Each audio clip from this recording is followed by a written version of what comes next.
Sheldon, it's Claire. You mentioned the retribution by the president that in turning the base against Republicans, but you also mentioned the power of Mitch McConnell and his super PAC.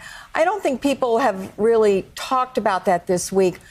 Can you give us your thumbnail as to why Citizens United has, in fact, fundamentally changed the Senate? And what the Citizens United decision does to Mitch McConnell's power in moments like this?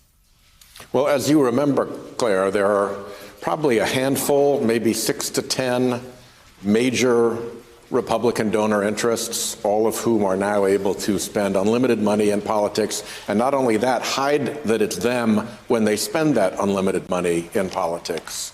And they talk to each other and they route their efforts through the leader's office. So he becomes the spigot through which huge amounts of Republican election money flow. And he can turn that on and he can turn that off. We saw it particularly back when our colleagues Russ Feingold, Evan Bayh, and Governor Strickland were all running, and he was able to deploy early, huge money, way early in their races, anonymous money, and basically strafe them while they were still on the ground before they could get their campaigns up in the air. And as you'll recall, they were all three leading in the polls when they got started. But after that early dark money strafing, all three races were lost, leaving Mitch McConnell as majority leader. Hey there, I'm Chris Hayes from MSNBC. Thanks for watching MSNBC on YouTube. If you want to keep up to date with the videos we're putting out, you can click subscribe just below me or click over on this list to see lots of other great videos.